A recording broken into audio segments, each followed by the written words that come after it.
추수감사절을 통해서 넘치는 감사를 하자라는 말씀으로 잠시 은혜를 받기를 원합니다. 우리 성경에는 감사하라, 감사하라는 말씀이 대단히 많이 나옵니다. 오늘 본문 말씀에도 보면 감사를 하되 어떻게 하느냐, 감사함을 넘치게 하라 라고 말씀을 하고 있습니다. 이 말씀은 헬라의 말에 우리가 말을 하면 은혜라는 말에서 비롯된 말씀이라고 할 수 있습니다. 다시 말하면 감사할 줄 아는 사람은 은혜를 아는 사람이요, 은혜 받은 것을 기억하고 그 은혜를 감사할 줄 아는 사람이 감사하는 사람이다, 이런 말이에요. 은혜를 받고서도 그 은혜가 무엇인지를 알지 못하는 사람에게는 감사가 있을 수가 없습니다.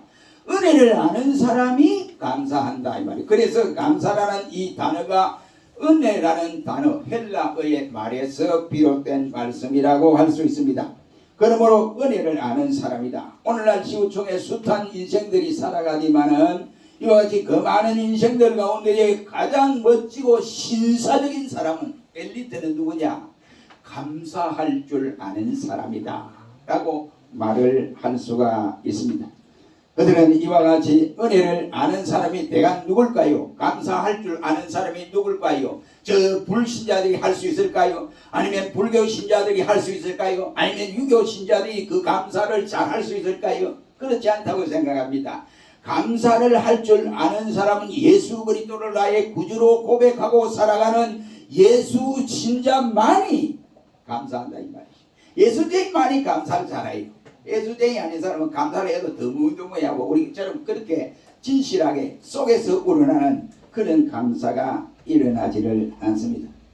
재산이 많을 때는 감사할 줄 모르다가 그 재산이 다 낭비되고 나니까 끝에서 돌아보고 아이고 감사합니다, 그동안 내가 잘 먹고 잘 사는데 이거 모르고 내가 살았습니다, 내 마음대로 살았습니다, 이렇게 해서 감사를 회복하는 사람이 있고, 감사할 줄 몰랐는데 자식이 죽고 나니까 그제서야 돌아오고 하나님 내 인생이 왜 이래 살았는지 이제 깨달았으니 감사합니다, 감사합니다, 이렇게 감사하는 사람도 없지 않아 있습니다. 그러나 우리에게는 가장 중요한 것은 감사를 하되 어떠한 감사를 해야 할 것인가 하는 것입니다. 그러기에 오늘 본문 말씀에 사도 바울은 감사를 하되 조금만 감사하는 것이 아니고 한두 번 감사하고 끝내는 것이 아니라 바로 어떻게 감사를 해야 하느냐, 이것을 우리에게 밝혀주고 있습니다. 한번 따라해 봅시다. 감사를 넘치게 하라. 감사를 넘치게 하라. 가만히 생각해 봤어요. 감사를 나는 목회자로서, 목사로서 감사를 몇 가지 할 수 있을까? 가만히 생각해 보니까 감사를 조금 이제 되더라고요. 조금 되는데 요래 생각하고 뭐 내 주위에 걸 생각하고 자녀 생각하고 나를 생각하고 이러니까 조금 돼요.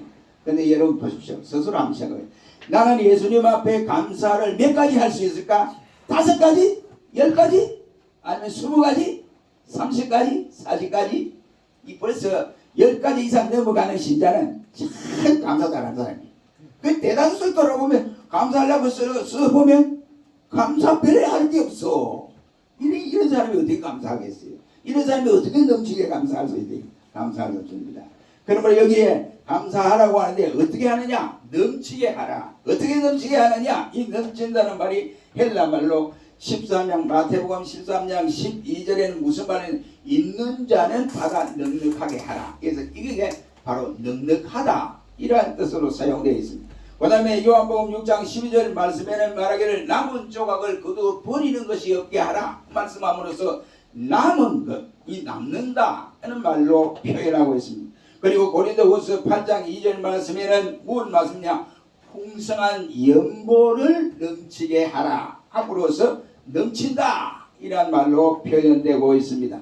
다시 말을 하면 여기 넘치게 하라는 말은 풍성하게 하라는 말이요, 남게 하라는 말이요, 감사를 풍족하게 넉넉하게 하라는 말입니다. 적게 하지 말고 감사하라. 우리 이분을 통해서 감사하는데 감사를 왜 그리 인색하게 합니까? 예? 왜 인색하게 하느냐고요?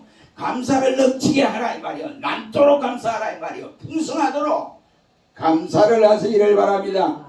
감사를 풍성하게 하라는 말이에요. 감사를 남게 하라는 말이에요. 그러면 우리가 어떻게 하면 하나님 보시기에 이 감사를 넘치게 하고 이 감사를 풍성하게 하고 이 감사를 넉넉하게 할 수가 있느냐? 바울은 갈라디아 교회를 통해서 오늘 세 가지를 우리에게 알려줍니다. 이 시간 이 말씀을 통해서 잠시 은혜를 받기를 원합니다. 첫째로 풍성한 생활을 해야 감사를 잘할 수가 있습니다. 하나님께서 우리 성도들의 영적 생활이 풍성해지기를 원하고 있습니다. 그래서 우리 성경은 말하기를 믿음에 충만하고 성령에 충만하고 은혜에 충만하고 지식에 충만해라 라고 말씀을 하고 있습니다. 오늘 본문 말씀에도 풍성한 감사를 강조하기에 앞서요 풍성한 영적 생활이 먼저 되어야 한다 이 말이에요. 풍성한 영적 생활이 되지 아니하고 육신이 영혼을 지배하게 되면 그 사람은 감사할 수 없어요. 감사를 해도 한두 번 하고 끝나는 거예요. 그러나 그렇지 못하고 계속해서 넘치는 감사, 풍성한 감사를 하는 사람은 영적이 충만해, 영이 충만해야 감사를 할 수 있다 이 말이에요. 그런 풍성한 영적 감사를 하기 위해서 어떻게 되냐? 예수님을 나의 주로 삼아라 이 말이에요. 예수님을 나의 주로 삼고 살아야 할 이 기독 신자가 자기가 주인이 되어 살아가는 사람이 아니에요. 자기가 주인이 되어. 이 잘못된 거예요. 이 잘못되고 한참 잘못된 겁니다.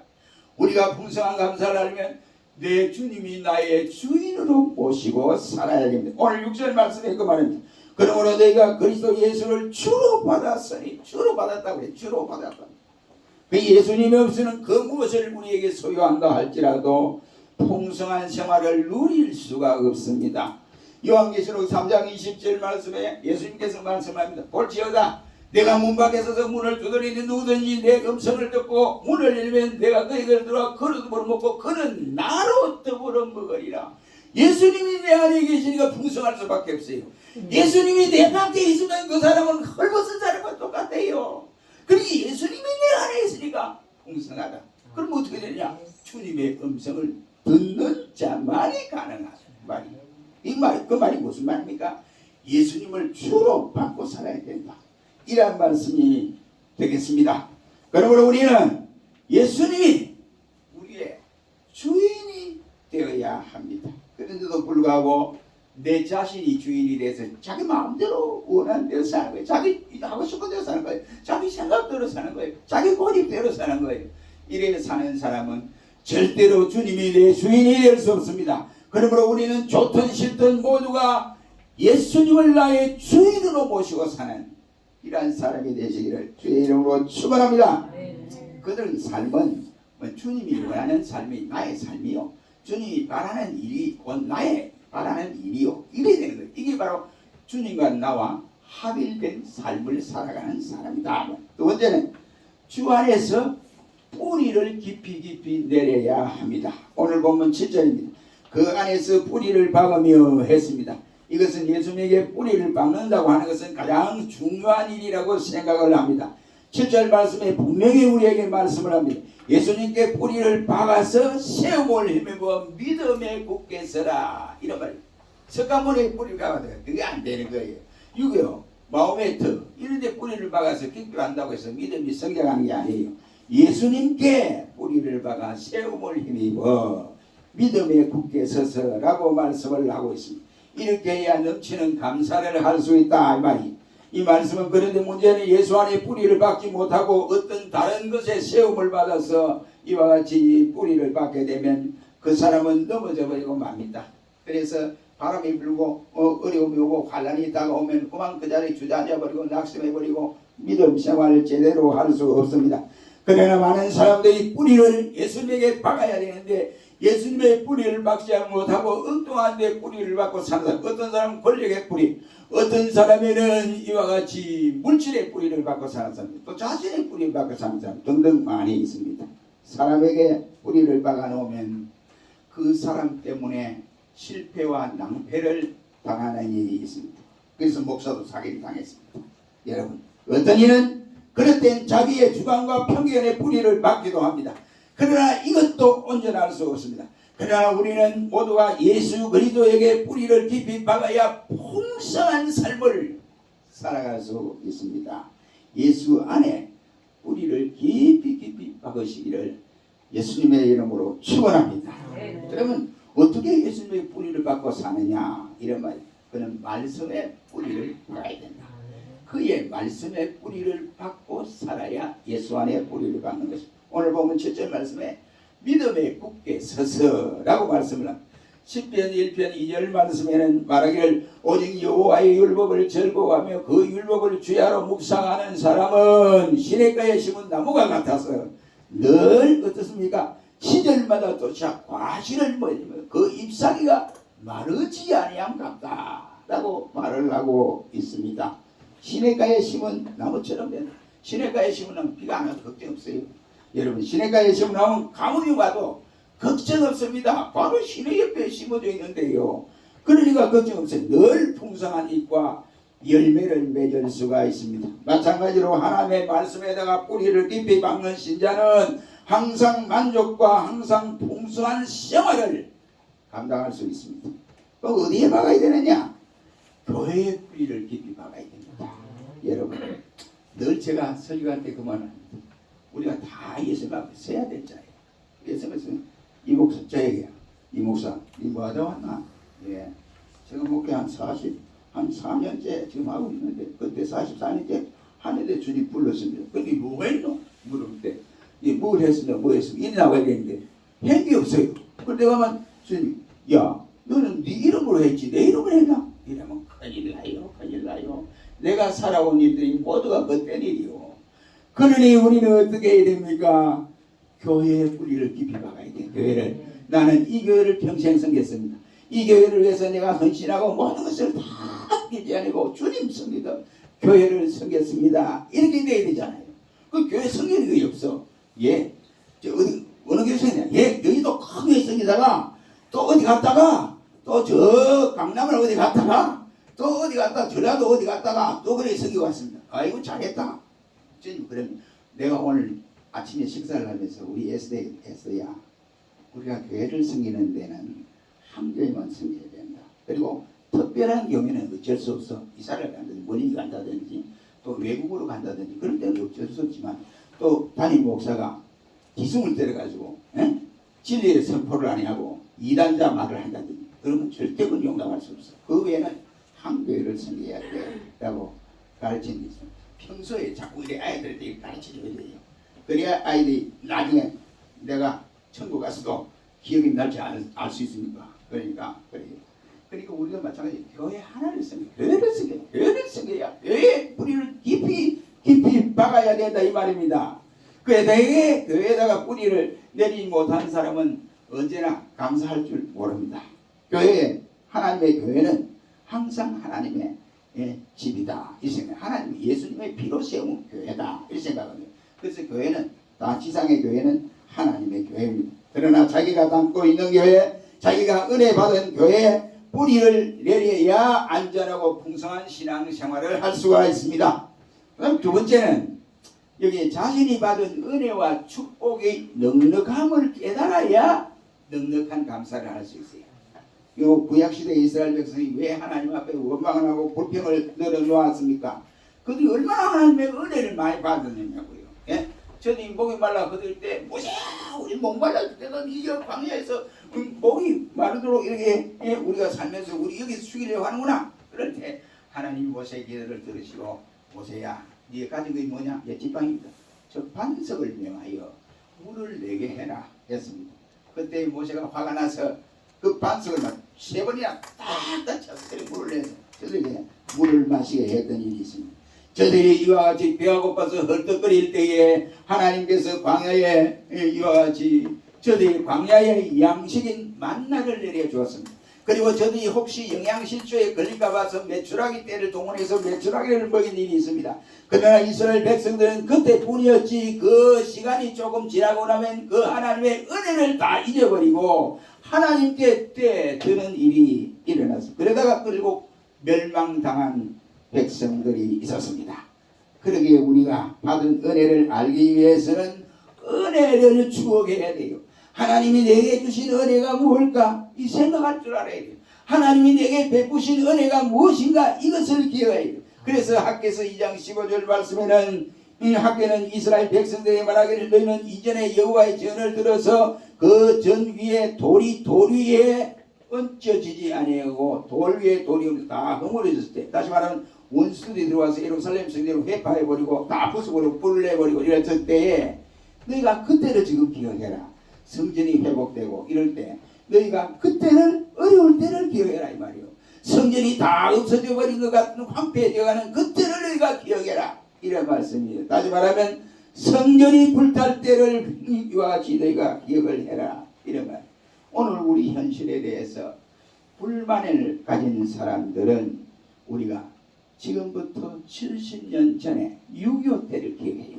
6.25 때를 얼마나 그리웠습니까? 저는 6.25 때 집에서 안 났어요. 6.25 때 비난 가서 6.25 때 난 거예요. 그러니까 우리 어머니가 늘 그러더라고요. 네가 발이 이 투덜투덜한 것은 곱슬하니 되지 않고 그래 된 것은 내가 그때 너를 놓고 이 물로 씻어야 되는데 씻을 그릇 열도 없고 그래서 막 나가간 김에 너희 죽거나 아니면 나이 죽을까봐 그래서 산소 깊이 들어가가지고 바위 틈 사이에서 너를 낳게 되면 이러더라고. 그래서 내가 할아버지에 발이 그렇게 끝이 있더랍니까 이러면 너가 할머니가 나를 낳을 때 그래 했다. 우리 어머니가 그래 해서 못 씻어 그랬단다. 이런 말을 변명처럼 말을 하기도 합니다. 아무튼 은혜를 받은 그것을 기억해야 됩니다. 우리가 힘들다 어렵다 우치 살고 이러지 말고 6.25 때 어려울 때를 기억하자 이 말이. 소말리아 지어 보십시오. 저 콜롬비아가 홍수가 제가 난장판이 됐습니다. 그런데다가 독사와 정갈이 나타나가지고 사람을 물어죽이는 이러한 일들이 있습니다. 세계 도처에는 우리보다 잘 사는 나라들이 많습니다. 그러나 우리보다 못 사는 나라를 비교해보고 감사할 수 있기를 축원합니다. 여러분 욥을 생각해 보십시오. 욥의 생애를 보면 얼마나 기가 찬 일입니까? 그 많던 재산 하루아침에 날려버렸습니다. 다 없어졌습니다. 욥은 이러한 처참한 지경 가운데도 하나님을 믿어도 소용없고 그동안 하나님 잘 먹고 잘 썼습니다. 아이고 고맙습니다. 끝났습니다. 이러지 않고 그는 말하기를 과거를 추억하면서 하나님 앞에 감사를 했습니다. 주신 자도 여호와여 취하신 자도 여호와니 여호와께 찬송을 올릴지어다 라고 말씀을 했습니다. 전도서 7장 14절 말씀에는 말하기를 형통한 날에는 기뻐하고 공부한 날을 생각하라고 말씀을 하고 있습니다. 그 외에도 다른 사람들이 불신에 이와 같은 불행한 일을 당할 때 우리 신자는 보고 아이고 그 사람 안 됐다 이 정도만 끝내지 말고 야, 저 사람을 보고 나를 보라 이 말이야. 저 사람을 보고 나 혹시 감사하지 못한 일이 있나? 아이고 저 사람 보고 내가 감사해 하고 깨달아지라 이 말입니다. 그러기 이렇게 하기 생각하면 내게 주신 은혜가 너무너무 풍성하다 이겁니다. 내게 주신 은혜가 너무 많기 때문에 감사할래야 안 할 수가 없습니다. 입술을 통하여 감사하는 거예요. 하나님 앞에 감사를 드릴 수 있는 거예요.